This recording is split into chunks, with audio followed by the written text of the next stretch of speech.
네, 안녕하십니까. 무대예술 전문인 무대음향 상급 합격하는 법이라는 약간 자극적인 제목을 달까 생각을 하고 있습니다. 어, 지금 내용은 약간 꼰대스러운 말이기 때문에 그냥 그런 거에 관심 없으신 분들은 넘어가셔도 됩니다. 자격증을 합격하는 법, 간단합니다. 제가 항상 이야기하죠.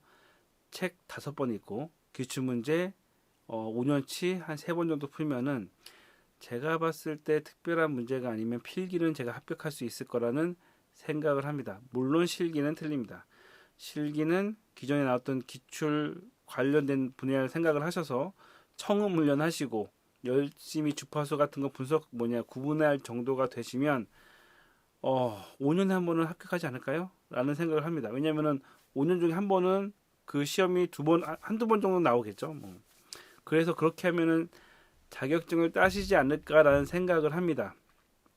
제가 이런 얘기를 어떻게 이렇게 성의 없이 이야기하느냐 하면은 많은 분들이 약간 오해를 하시는 게 있어요. 제가 얼마 전에 그 식객이란 만화를 보면서 거기에 있던 것 중에 약간 좀 제가 공감했던 것들이 여러분은 그러니까 요리사 자격증을 준비하는 사람들과의 약간 좀 대담해서 이제 주인공 성찬이 했던 말입니다. 여러분들은 요리사가 되길 원하십니까? 아니면 요리사 자격증을 따길 원하십니까? 요거죠. 반대로 또 물어보는 거죠. 여러분들은 무대예술 전문 자격증 3급을 따길 원하십니까? 아니면은 무대예술 전문인이 아닌 음향 감독이 되길 원하십니까?죠. 가끔 가다가 이제 아닌 분도 있을 수 있겠지만 그 여러 가지 그 준비하시는 분들의 이야기를 듣다 보면 좀 아쉬운 부분이 있는 게 많은 분들이 자격증의 합격 여부에 너무 민감하게 반응을 하세요. 물론 저라도 그럴 거예요. 저라도 자격증을 따는 입장에서 제가 항상 이야기하잖아요. 저도 자격증을 많이 떨어져 봐서 안다고요. 자격증 떨어졌을 때 그 우울함, 진로에 대한 막막함 저도 겪어봤습니다. 예. 그렇기 때문에 그걸 알긴 아는데 시간이 지나고 나서 드는 생각은 자격증은 자격증이고 일단 가장 중요한 건 음향적인 실력을 키워야죠. 예를 들어서 같이 일하는데 자 지금 이제 무선 마이크 시스템을 사로 외부의 장비를 깔기 위해서 케이블을 날려야 되는데 자 안테나용 케이블을 갖고 와라고 했을 때 임피던스가 몇인 케이블을 가져가시겠습니까? 라는 질문을 하거나 아니면 지금 스테이지 박스를 연결해서 장비를 연결하려고 하는데 어떤 디지털 케이블을 가져가야 될까요? 라고 이야기 물어본다면 뭐라고 대답을 하시겠습니까? 최소한 제가 지금 드린 2가지 질문에 대해서 답하실 수 있으면 기본적으로 음향 공부를 하신 거예요. 책에 다 있는 내용이죠. 근데 실질적으로 이런 일이 있었을 때 어떻게 대하느냐는 틀린 거죠. 책은 보기가 있다 보니까 이건가 저건가 해서 우연히 맞힐 수가 있는데 실제 일을 하다 보면 정확히 아셔야 되는 거죠. 만약에 그 무선 마이크 안테나로 맞아요. 75ohm을 써도 큰 문제는 없어요. 예, 75ohm을 써도 작동을 합니다. 하지만 그로 인해 발생되는 여러 가지 세부적인 문제가 있죠. 무선 마이크만 하더라도 운영 상황의 주파수를 어떻게 분비하느냐 이것도 여러 가지 기술들이 있죠. 이 모든 것들은 어느 정도 경험과 공부와 그 노력에 의해서 완성이 되는 건데 그런 것이 아니라 단순히 책만 읽고 책의 정답만 외워서 자격증을 따게 되시면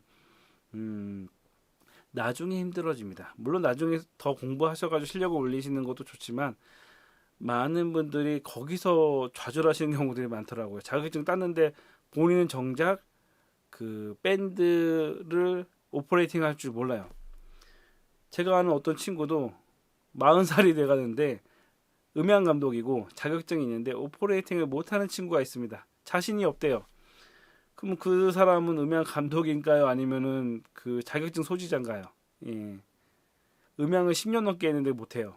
그러면은 어떻게 보면 심각한 문제입니다. 직장에는 취직할 수가 있겠죠. 하지만 실력 없는 사람이 결국에는 음향 감독이 됐기 때문에 그 공연장에서 공연을 하는 다른 많은 사람들이 피해를 보는 겁니다. 그 사람 때문에 자격증은 있지만 실력이 없는 사람들 때문에 피해를 보는 사람들이 너무 많은 거죠. 본인만 이제 행복한 거죠. 어떻게 보면은. 근데 본인도 약간 어려울 수가 있겠죠. 결론적으로 말씀을 드리면 여러분 자격증 준비하는 데 있어서 공부하는 건 굉장히 중요합니다. 하지만 현장에서 아니면 또 계속 그 뭐랄까 자격증 외에 음향에 대한 관심을 가지고 음향 모델이 어떤지 어떤 구성을 갖고 있는지 장비 간에 어떻게 연결하는지에 대한 여러 가지 기본적인 지식이 없으면 여러분들은 결론적으로 음향으로서는 그냥 하나의 직업만 가졌지 음향 감독이라고 부르기에는 약간 민망한 상황이 될 수도 있다라는 것을 말씀을 드립니다. 약간 꼰대적인 말씀을 드렸지만 여러분도 한번 고민을 해보실 필요가 있어요. 음향 자격증을 따는 데에만 신경을 쓸 건지 나는 음향 감독이 될 건지 한번 고민해 보시고 시기에 대한 팁 가장 중요한 거는 어찌 됐건 음향 밴드나 이런 공연을 할 수 있는 곳에 본인이 일을 하셔야 돼요. 매일매일 소리를 잡아보고 매일매일 소리 튜닝하는 곳에서 훈련이 돼야지만 사실은 실기에 약간 유리합니다. 집에서 컴퓨터 앞에 앉아가지고 스피커로 맨날 청음으로 해가지고 이거는 250Hz, 이거는 1kHz 중요하죠. 중요하지 않은 건 아니지만 그것만 할 게 아니라 본인을 현장에 어쨌건 던져버려야 된다니까요. 던져서 어쨌건 활동을 해야 되는데 일자리가 없다라는 건 어떻게 보면 핑계인 것 같아요. 지금도 많은 일자리를 구하는 곳들이 많습니다. 고생하는 게 두렵다면 사실 음향 감독을 하면 안 되죠. 음향 감독 자체가 고생하는 건데 저도 지금 오늘 공연 끝나고 지금 철수하고 잠깐 이제 쉬는 시간에 영상을 찍는 건데요. 예, 어찌 됐건 그 시험 준비하실 때 그냥 컴퓨터에 앉아서 그냥 기출 문제만 푸는 그런 음향 감독님이 안 되셨으면 하는 마음에 잠깐의 높아심으로 말씀드린 것 양해 부탁드립니다.